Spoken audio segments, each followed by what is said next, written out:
Halo Cis, balik lagi dengan saya Yuko di channel saya Angler Kacang. Salam kenal, salam kompak, salam satu hobi Cis. Kali ini kita kembali buat video lagi Cis. Video ini saya tujukan buat teman-teman yang mau custom joran.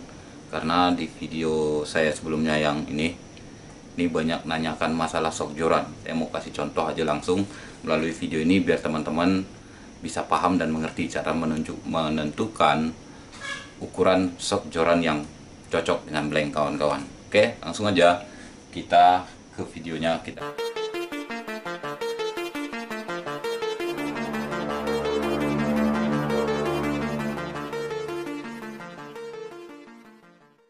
Ada beberapa pertanyaan dari kawan-kawan kita dari video yang saya tunjuk tadi, menanyakan berapa ukuran yang pas untuk joran mereka. Seperti ini dari abang Dedi Love 8538. Bang, untuk joran 2,6 lb UL pakai sambungan nomor berapa? Nah, ini susah jawabnya pakai sambungan nomor berapa. Terus ada lagi, kalau cara nentuin ukuran soknya yang bisa pas sama joran gimana? Nah, ini akan kita jawab. Ada lagi pertanyaan, Mas, kalau joran panjang 150 meter, sok jorannya berapa mili, Mas? Nah, gitu. Itu susah kita nentukan Pak kalau mengikut berdasarkan panjang jorannya atau panjang blank. Di sini kita akan bahas Cis. Oke, langsung aja kita bahas, kita jawab pertanyaan kawan-kawan kita yang bingung cara menentukan diameter atau sok joran yang pas. Pertama-tama gini aja. Kalau kita punya blank, kita mau bikin joran middle joint. Contohnya seperti ini, ada yang belum ada sambung. Ini ada. Ini ada.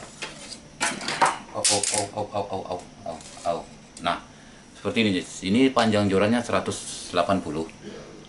Jadi kalau mau menentukan sok jointnya, cara menentukan sok joint yang cocok dengan joran ini, kita harus ukur dulu di mana posisi sok jointnya mau ditaruh di mana.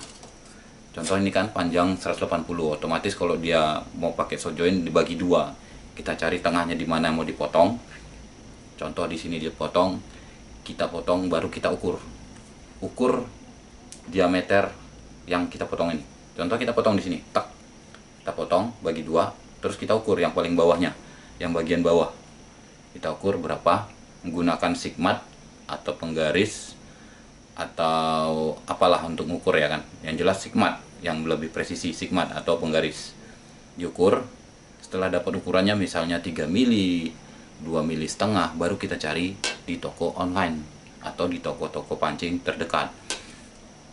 Kalau di toko pancing yang ditampilkan itu diameter dalamnya, bukan diameter luar, diameter dalam. Jadi kita tinggal bilang aja yang 2 mili ada enggak, yang 3 mili ada enggak. Kalaupun di situ tidak ada tertulis diameternya berapa, kita tinggal pasti mereka tuh punya penggaris lah, pasti ada penggaris atau roll di toko mereka, pasti ada itu. Karena biasanya tukang yang belanja tuh suka minta yang ukuran sekian, otomatis mereka menyediakan penggaris atau sigmat untuk mengukur. Biasanya gitu. Berapa toko pancing yang saya kunjungi untuk beli sok ini, mereka tuh punya penggaris. Jadi tinggal kita ukur diameter dalam dari sok ini. Jadi diameter dalamnya sok ini harus sama dengan diameter blanknya, bagian tengah yang akan kita jadikan sambungan tadi. Begitu caranya Cis. Atau kita bisa potong, terus blanknya kita bawa ke bagian bawahnya aja Cis. Bagian bawah kita bawa ke toko pancing, cocokkan mana yang cocok. Kalau malu nanya, begitu.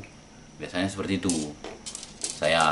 Kalau saya sih lebih sering ukur daripada bawa blank ke toko pancing.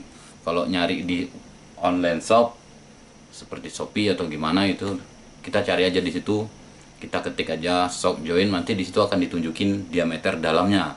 Yang ditampilkan itu biasanya diameter dalam, bukan diameter luar dari sok joint. Kita tengok aja diameter dalam yang cocok mendekati dari blank kita tadi. Usahakan pas. Kalaupun tidak pas, nggak ada yang pas, misalnya blank kita ini kan ukurannya 3 mili, ukuran diameter blank 3 mili, tapi yang ada itu misalnya 2 mili atau 3 mili, 2, nggak ada yang pas, nggak masalah. Ambil yang mendekati, yang kecil juga nggak apa-apa, tapi ini kita harus papas, kita amplas biar bisa masuk. Kalau yang besar jangan space-nya terlalu besar, misalnya dia blank kita itu 3 mili, ukuran diameternya 3 mili, tapi yang ada itu diameter shock jointnya itu 3,2 atau 3,4, 3,2 lah. Itu udah terlalu jauh space-nya. Kalau 3,2, 2 mili itu udah jauh banget space-nya, itu bakalan koclak.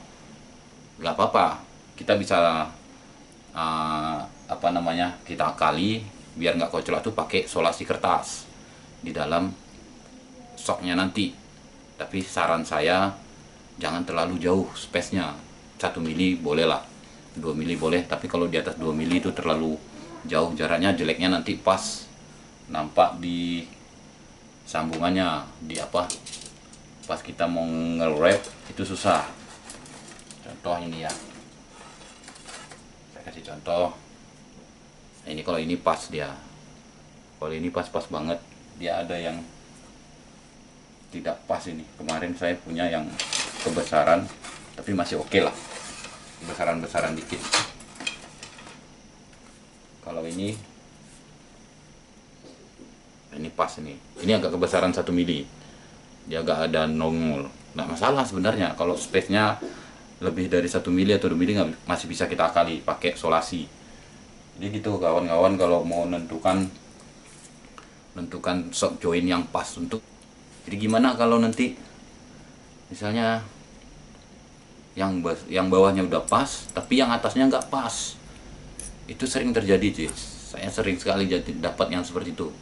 Kadang yang dalam yang ininya pas, yang atasnya kebesaran, shocknya nggak bisa masuk, blanknya nggak bisa masuk, ininya terlalu kecil. Ya kita akali aja, dikikis sedikit baru dimasukkan. Kalau pas atas bawah, kalau kita beli blank itu kadang jarang sih. Kita harus ngakali blanknya dulu, harus ngakali blank. Kalau enggak kita kikis, kita amplas, kalau enggak dikasih solasi biar pas. Ya gitu. Kalau kawan-kawan nanya ke saya, blanknya panjang 150 bang, cocoknya shock jointnya ukuran berapa? Nah itu bingung. Kadang 150, ada yang kecil, ada yang besar juga blanknya dengan panjang yang sama. Jadi kita nggak bisa tentukan berdasarkan dengan mengira-ngira, nggak bisa. Kita harus ukur, lebih presisinya kita harus ukur. Kawan-kawan tinggal ukur aja menggunakan Sigmat atau pakai roll penggaris. Itu aja, gampang kok, nggak pala susah. Kalau mau bikin butt joint tapi pakai shock juga, ukur aja di sininya, bagian belakangnya, bagian bawah, paling bawah dari blank itu kalian ukur berapa butuhnya. Misalnya 9 mili, sudah kalian cari yang 9 mili. Begitu caranya,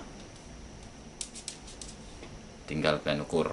Oke, kayaknya segitu aja penjelasan dari saya. Mudah-mudahan kawan-kawan bisa paham. Penjelasan saya tidak begitu rumit, bisa kalian pahami dengan cepat dan kalian bisa mencoba. Makasih buat kalian yang udah ngikuti video ini dengan sampai selesai. Jangan lupa terus dukung channel Angler Kacang.